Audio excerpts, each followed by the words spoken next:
Hello everyone, I am Ishika. Welcome back to Ishika sessions.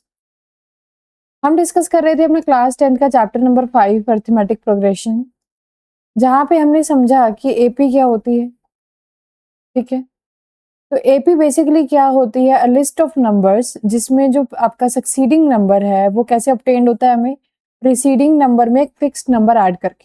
एक example से समझ लेते हैं। फॉर एग्जांपल मैंने एक पैटर्न लिया 3, 6, 9 एंड सो ऑन। ठीक है, तो उसमें ध्यान से देखो, आपको जो सेकंड नंबर 6 है ये कैसे ऑब्टेन्ड हो रहा है? फर्स्ट नंबर में यदि मैं 3 को ऐड कर दूं, यस ठीक है। अब थर्ड नंबर 9 है, 9 कैसे ऑब्टेन्ड हो रहा है?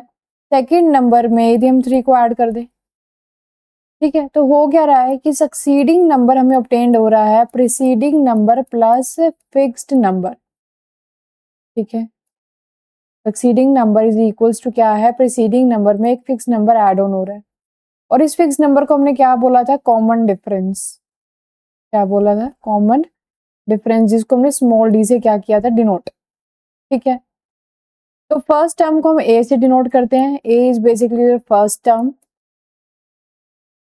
ठीक है, सेकंड टर्म लिखनी है तो A2, थर्ड टर्म है तो A3 एंड सो ऑन। यदि आपको nth लिखनी है तो AN, एंड डिफरेंस को डिनोट करा था आपने डी से। ठीक है, यहाँ तक डन। अब एक चीज समझो, आज हम जो डिस्कस करने वाले हैं वो है nth term of an AP. क्या डिस्कस करने वाले हैं? nth term of an AP, N को डिस्कस करने वाले हैं कि एन कैसे ऑब्टेन कर सकते हो आप। यदि आपको फर्स्ट टर्म पता है, कॉमन डिफरेंस पता है, तो आप ये nth टर्म कैसे कैलकुलेट कर सकते हो। ठीक है, तो इसका फॉर्मूला ना वैसे क्या है? A N is equals to A plus N minus one into D. यदि मैं आपको डायरेक्ट बता दूं तो ये रट्टा मारने वाली बात हो जाएगी, है ना? कि फॉर्मूला बता दिया, लो भाई इसमें वैल्यूज को पुट कर लेना और क्वेश्चंस को सॉल्व कर लेना। इस फॉर्मूला को डराइव करके देखते हैं, एनालाइज करते हैं कि ये फॉर्मूला बना कैसे है। ठीक है, हमने एक एपी कंसीडर कर ली, उसकी फर्स्ट टर्म है A1, second term A2, third term A3, A4 and so on. ठीक है, तो अब सेकंड टर्म हमें कैसे ऑब्टेन्ड होती है? सेकंड टर्म हमें मिलती है फर्स्ट टर्म में जब हम क्या ऐड कर देते हैं? Common difference D. ठीक है, क्लियर। अब आ जाओ थर्ड टर्म पे। थर्ड टर्म कैसे मिलती है? प्रीसीडिंग टर्म में कॉमन डिफरेंस ऐड करना है। प्रीसीडिंग टर्म कौन सी है? Second term A2। A2 में हम क्या ऐड कर देते हैं? डी। ठीक है, कर दिया। अब A2 की वैल्यू देखो, ऊपर क्या आ रही है? A1 प्लस डी, यहाँ पर पुट कर देते हैं A1 प्लस डी। ठीक है, प्लस डी, तो यहाँ पर क्या हो जाएगा? A1 plus 2 times of D. ठीक है, अब फोर्थ टर्म की बात करते हैं। देखो A4, A4 कैसे मिलेगा? प्रीसीडिंग टर्म क्या हो जाएगी इसकी? A3, उसमें डी ऐड करके। अब A3 की वैल्यू क्या है? देखो ऊपर वाली इक्वेशन से, A3 है A1 plus 2D, A1 plus 2D plus D, क्या आ जाएगा यहाँ से? A1 plus 3D, A1 plus 3D। तो क्या पैटर्न ऑब्जर्व हो रहा है? ध्यान से देखो, जब A2 है तो यहाँ पर क्या आ रहा है? A1 plus 1D। जब A3 है तो क्या आ रहा है? A1 प्लस 2D, और A4 है तो क्या आ रहा है? A1 plus 3D। तो मुझे एक चीज दिख रही है कि जो टर्म मैं लिख रही हूँ, यदि मैं सेकंड लिख रही हूँ तो डी के साथ उसका एक नंबर कम आ रहा है। थर्ड लिख रही हूँ तो देख लो एक नंबर कम मतलब 2 आ रहा है। फोर्थ लिख रही हूँ तो एक नंबर कम 3 आ रहा है डी के साथ। ठीक है, तो यदि मैं nth लिखने की कोशिश करूँ an, तो कैसे लिखा जाएगा? A1 तो सब में ही है, तो A1 प्लस, अब यहाँ पे नंबर क्या आएगा? नंबर क्या आएगा? एक कम आएगा। n से यदि आप एक कम करोगे तो n माइनस वन हो जाएगा, इनटू में क्या आ जाएगा? डी। तो an का वैल्यू क्या आ रहा है? A1 plus n minus one into D.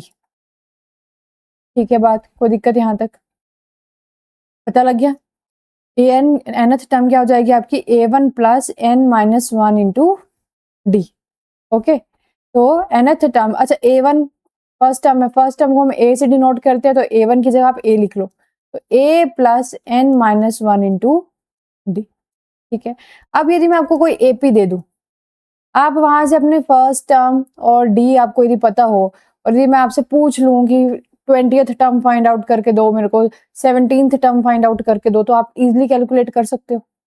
ठीक है ना, इसमें वैल्यूज को सब्स्टिट्यूट करोगे, आपके पास वैल्यू आ जाएगी आपकी। क्लियर? ठीक है, अब इस an को हम an को क्या बोलते हैं, nth टर्म, या फिर हम जनरल टर्म भी बोलते हैं, क्या बोलते हैं, जनरल टर्म। ठीक है, क्लियर। देख लो ध्यान से, an is also called the general term of the AP। ठीक है, अब मान लीजिए आपकी AP के अंदर फाइनाइट AP है। AP कैसी है, फाइनाइट। फाइनाइट का मतलब क्या होती है, उसके अंदर जो नंबर ऑफ टर्म्स है वो फाइनाइट है, मतलब यदि 50 है तो 50 ही है, इनफाइनाइट वाला नहीं। यदि फाइनाइट है, मान लीजिए आपकी AP में 50 टर्म्स है, कितनी टर्म्स है, 50, तो आपकी टर्म्स हो गई A1 A2 and so on, last हो जाएगी A50। क्लियर। तो इस A50 को हम क्या बोलेंगे, last term of the AP। क्या बोल देंगे, लास्ट टर्म ऑफ AP। ठीक है, लास्ट टर्म को हम डिनोट कर लेते हैं स्मॉल एल्स। किसे डिनोट करेंगे, स्मॉल एल्स। ठीक है, तो इसी को लिख रहे हैं, यदि m टर्म्स हैं AP के अंदर, if there are m terms in the AP, then AM क्या रिप्रेजेंट करेगा, यदि m ही टर्म्स हैं तो AM क्या रिप्रेजेंट करेगा, लास्ट टर्म। लास्ट टर्म जिसको आप डिनोट किससे करोगे, एल्स। क्लियर, यहां तक ठीक है। ओके, चलें अब देखें क्वेश्चंस। एग्जांपल देखो, example number 3, find the 10th term of the AP 2 7 12। आपको क्या करना है, आपको 10th टर्म फाइंड करनी है। अब 10th टर्म कैसे लिखेंगे, A10। ठीक है, अब क्या निकालनी है आपको, A10 निकालनी है। आपके पास AP क्या गिवन है, 2 7 12 एंड सो ऑन। ठीक है, ओके, तो फर्स्ट टर्म क्या है, 2। फिक्स नंबर मतलब कॉमन डिफरेंस, कॉमन डिफरेंस कैसे कैलकुलेट कर लोगे, सेकंड टर्म में से फर्स्ट टर्म माइनस करके, तो 7 माइनस 2 क्या आ रहा है, 5। A एंड D पता लग गए। आपको क्या लिखना है, A10। अब देखो AN पता है आपको क्या होता है, AN क्या होता है, A plus N minus 1 into D। यदि आपको A10 लिखना है तो 10 माइनस 1 कर देंगे ना, एक कम चलेगा आपके, तो 10 माइनस 1 क्या आ जाएगा, 9D। A की वैल्यू क्या है, 2 प्लस 9 इंटू 5, तो 2 प्लस 45 क्या आ जाएगा, 47। सिंपल। ठीक है, इजी है क्वेश्चन। चलिए नेक्स्ट क्वेश्चन देखते हैं। Example number 4, which term of the AP is -81। आपके पास ये AP है, वो पूछ रहे हैं इस AP की कौन सी टर्म जो है वो -81 होगी। ठीक है, ऑल्सो इज एनी टर्म 0, और ये भी पूछ रहे हैं कि क्या इस AP के अंदर कोई टर्म 0 आने वाली है। Give reason for your answer. ठीक है, अब देखो AP क्या गिवन है, 21 18 15 and so on. First term है 21, डिफरेंस निकाल लेते हैं, 18 माइनस 21 मतलब -3। ठीक है, अब वो पूछ रहे हैं कि -81 कौन सी टर्म आएगी, मतलब कि आपको n देखना है। मान लो कि nth टर्म आ रही है कोई, तो आपको ये n फाइंड आउट करना है जहां पे ये -81 आ रहा होगा। तो आपने an ले लिया -81 की, कोई nth टर्म है जो -81 होगी, और हम n कैलकुलेट कर देते हैं। अब an का फॉर्मूला क्या होता है, a plus n minus 1 into D, equal to क्या आ जाएगा, -81। a की वैल्यू क्या है, 21 plus n minus 1 into -3 equal to -81। तो n minus 1 into -3 -81 minus 21, minus minus plus हो जाएगा, क्या आ जाएगा, 102। n माइनस 1 इंटू -3, अब -3 को डिवाइड में ले जाओ, तो -102 डिवाइड बाय -3, माइनस से माइनस कैंसिल हो गया, 3 3 जा 9, 3 4 जा 12। n माइनस 1 की वैल्यू है 34, तो n आ गया 35। 35th टर्म जो है वो आपकी -81 होगी। ठीक है, 35th term of the given AP is -81। Clear, एक पार्ट हो गया। अब इसी के अंदर क्वेश्चन में क्या है, क्या कोई टर्म 0 होगी, तो वो टर्म देख लेते हैं ना, n निकाल लेते हैं। मान लो कि कोई mth टर्म है वो 0 है, लेट कर लिया कि कोई mth टर्म है जो 0 आ रही है, हम क्या फाइंड कर देंगे, m का वैल्यू। ठीक है, तो am क्या है, a plus m minus 1 into D equal to 0। a की वैल्यू क्या थी, a की वैल्यू 21, m माइनस 1, डी की वैल्यू है -3 equal to 0। m minus 1 into -3 equal to -21, तो -21 डिवाइड बाय -3 कितना आ गया 7। m-1 इक्वल्स टू 7, तो m की वैल्यू क्या आ रही है 8। एट्थ टर्म जो है इस एपी की, एट्थ टर्म जो है वो क्या होगी 0। ठीक है, eighth term of this AP is 0। ठीक है, क्लियर हो गया यहाँ तक? देख लेते हैं एक बार। हाँ, देखो eighth eighth term is 0। Done. अब आ जाओ नेक्स्ट एग्जाम्पल पे, example number 5। Determine the AP. अब आपको एपी फाइंड आउट करनी है जिसकी थर्ड टर्म है 5 एंड सेवंथ टर्म है 9। आपको थर्ड टर्म मतलब A3 पता है 5 है, एंड सेवन टर्म A7 पता है 9। आपको फाइंड क्या करनी है आपकी एपी। ठीक है, देखें।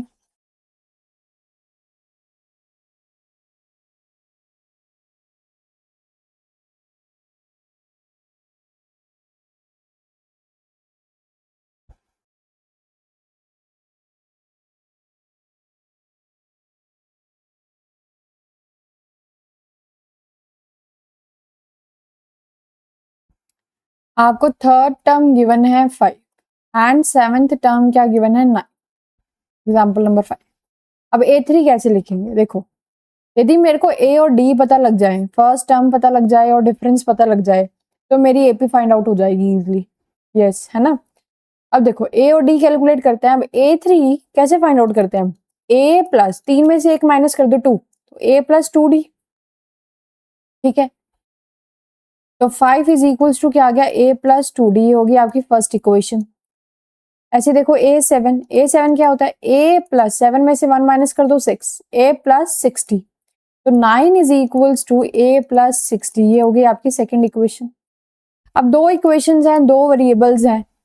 ठीक है, आपके पास आपको थर्ड चैप्टर में लीनियर इक्वेशंस में pair of linear equations in two variables में 3 मेथड्स कराए, substitution method, elimination method and graphical method, है ना? तो ग्राफिकल क्या ही अप्लाई करना है, इतना लेंथी मेथड। सब्स्टिट्यूशन या एलिमिनेशन में से कोई एक मेथड आप अप्लाई करो और यहाँ से A और D का वैल्यू फाइंड आउट करो। मेरे को एलिमिनेशन मेथड इजी लगता है और दिख भी रहा है कि जो A का कोफिशिएंट है वो ऑलरेडी सेम है, तो मैं सिंपली सब्ट्रैक्शन करके A को एलिमिनेट कर दिया और अपनी D की वैल्यू निकाल लेते हैं। तो D की वैल्यू आ रही है 1। अब D 1 आ रहा है तो किसी एक इक्वेशन में मान लो मैंने पुट कर दिया 1 में, पुट इन इक्वेशन नंबर 1। तो 5 is equals to A plus 2 into 1, तो A की वैल्यू आ रही है 3। अब आपको फर्स्ट टर्म पता लग गई 3। अब नेक्स्ट टर्म कैसे निकालते हैं? प्रीसीडिंग में फिक्स नंबर ऐड करके, कॉमन डिफरेंस ऐड करके। तो 3 प्लस 1 क्या आ जाएगा 4, फिर एक अपना डिफरेंस ऐड कर दो 5, फिर 1 ऐड कर दो 6 एंड 1 ऐड कर दो 7 एंड सो। तो आपकी एपी क्या बन रही है 3 4 5 6 7। ठीक है, इजी। चले नेक्स्ट क्वेश्चन पर। चल नेक्स्ट क्वेश्चन देखिए, एग्जाम्पल नंबर 6। एग्जाम्पल नंबर 6 में क्या है? Check whether 301 is a term of the list of the number. वो पूछ रहे हैं क्या 301 इस लिस्ट ऑफ नंबर्स का टर्म बनेगी। ठीक है, तो मान लेते हैं बनेगी। ठीक है, और ये देख लेते हैं कि ये किस प्लेस पे आ रही है। ओके, तो 5 11 17 23। अब देखो पहले ये चेक कर लो क्या ये एपी है, क्योंकि क्वेश्चन में गिवन नहीं है कि ये एपी है, तो चेक कर लेते हैं। फर्स्ट टर्म तो है 5, डिफरेंस देख लो, 11 में से 5 को माइनस कर दोगे 6, 17 में से 11 माइनस कर दोगे 6, 23 में से 17 माइनस कर दोगे 6। यस, डिफरेंस सेम चल रहा है, तो इसका मतलब ये एपी है। तो फर्स्ट टर्म है 5 एंड डिफरेंस 11 माइनस 5 क्या आ रहा है 6। ठीक है, मैंने मान लिया कि कोई nth टर्म है जो 301 है। अब मैं क्या फाइंड आउट कर दूंगी, n का वैल्यू। यदि 301 इसमें हुई तो n एक नेचुरल नंबर आएगा, मतलब कोई 5 ही होगी, 10वीं टर्म होगी, 20वीं टर्म होगी ना।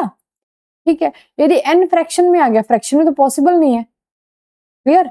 n निकाल के देखते हैं। an का formula a plus n minus 1 into D equal to 301। 5 plus n minus 1 into 6 equal to 301।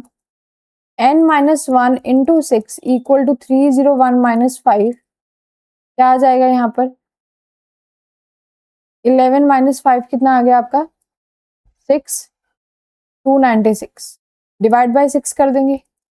n is equal to 296/6 plus 1, यह आ जाएगा 302/6। सिंप्लीफाई कर लेते हैं तो 151 डिवाइड बाई 3, ठीक है। तो 151/3 तो एक फ्रैक्शन है, it's not a natural number, not a natural number, क्योंकि यदि 301 इस लिस्ट में होती, ये टर्म वहां पे प्रेजेंट है, तो 50वें नंबर पे होगी या 70वें नंबर पे होगी, कहीं ना कहीं होगी ना, तो वो तो एक नेचुरल नंबर होना चाहिए, फ्रैक्शन में थोड़ा ना आएगा, ठीक है।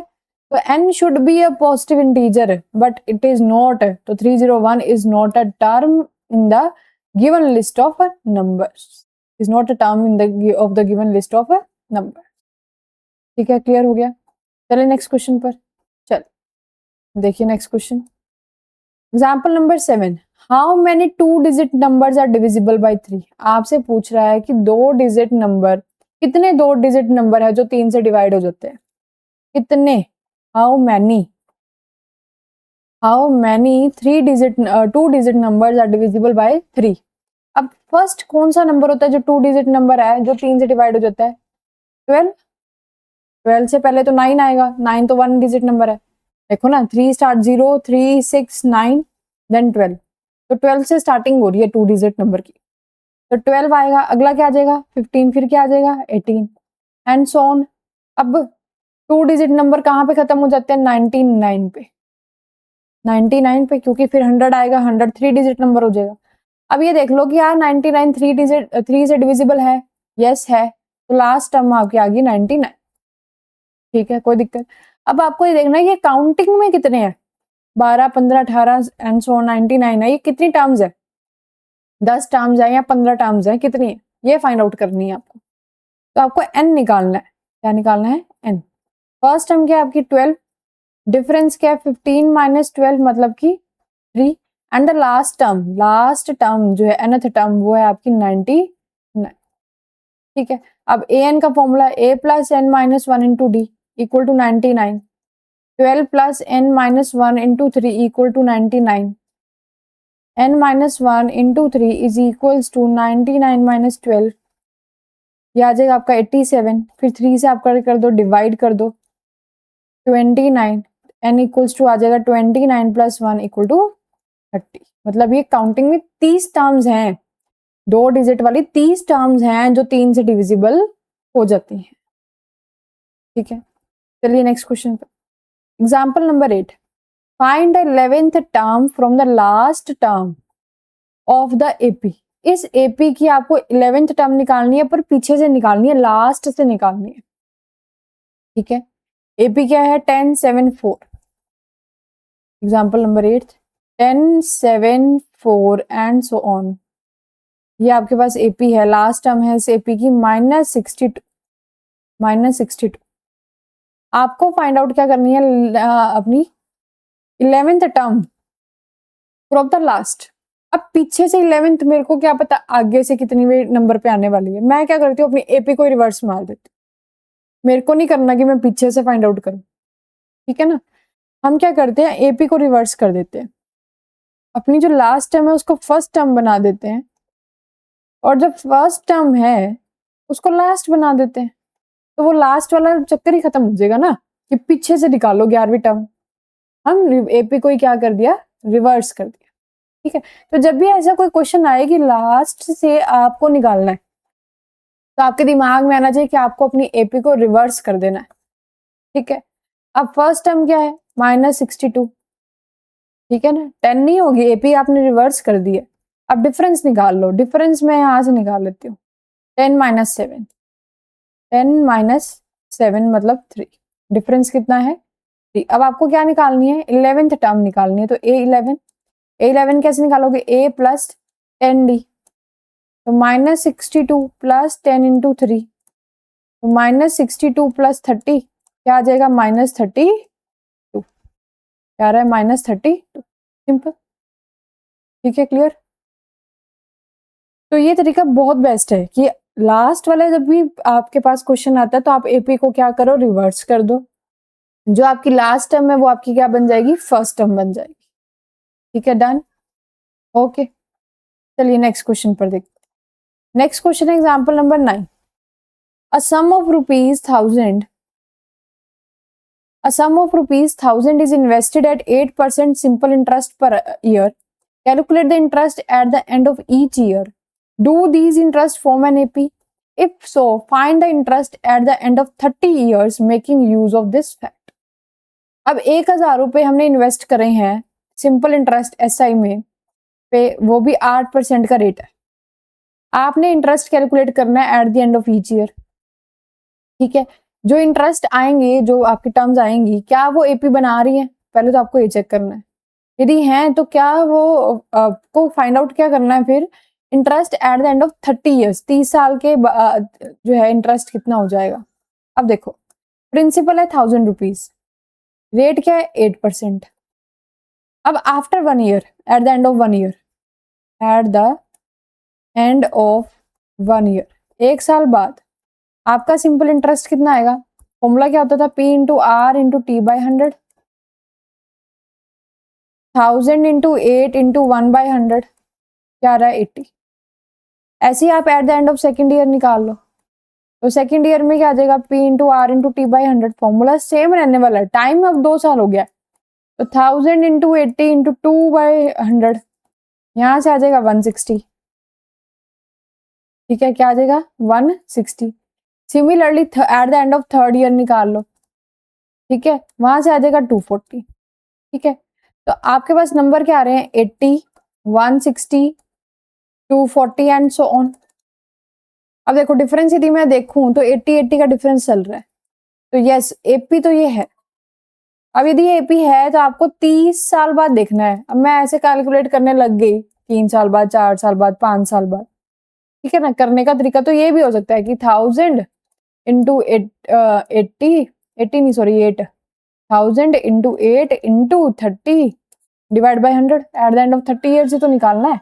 ठीक है, तो 2 0 कैंसिल हो गई, तो ये आ गया 2400. यहाँ से भी निकल सकता है, पर क्योंकि ये एपी बन चुकी है, आप एपी का कंसेप्ट यूज करो. a plus N minus 1 into D वाला काम, a plus 29d, a plus 29d, 80 plus 29 into 80, तो ये 80 को कॉमन ले लो, 1 प्लस 29, 80 इंटू 30, आपका क्या आ गया? 2400. सिंपल. ठीक है ना बात. कैलकुलेट तो मैं अपने फॉर्मूला से भी कर सकती थी कि 30 साल बाद क्या इंटरेस्ट होने वाला है, पर एपी का कंसेप्ट यूज करो. ठीक है, डन. चलिए लास्ट एग्जांपल देखिए. In a flower bed there are 23 rose plants in the first row. एक फ्लावर बेड है, फर्स्ट रो के अंदर तो है 23 रोजेस, फिर सेकेंड रो में 21 डिक्रीज हो रहा है, मतलब फिर थर्ड के अंदर आ जाता है 19 एंड सो ऑन. ठीक है, मतलब पहला है आपकी जो रो है उसमें तो हो गए 23, देन 21, देन 19 एंड सो. ठीक है, अब वो बोल रहा है कि लास्ट वाली रो में है 5 रोजेस, तो फ्लावर बेड में कितनी नंबर ऑफ रोज हैं? फ्लावर बेड में कितनी नंबर ऑफ रोज हैं? पैटर्न ये है, फर्स्ट में 23 था, सेकंड में 21, अपना थर्ड में 19 एंड लास्ट वाली में 5. तो आपको फाइंड आउट करना है कितनी नंबर ऑफ रोज है. नंबर ऑफ रोज है, आपको n फाइंड आउट करना है. फर्स्ट टर्म है 23, difference 21 minus 23 -2 and nth term आपकी हो गई 5, last term a plus n minus 1d, क्योंकि ये फाइनाइट एपी है ना.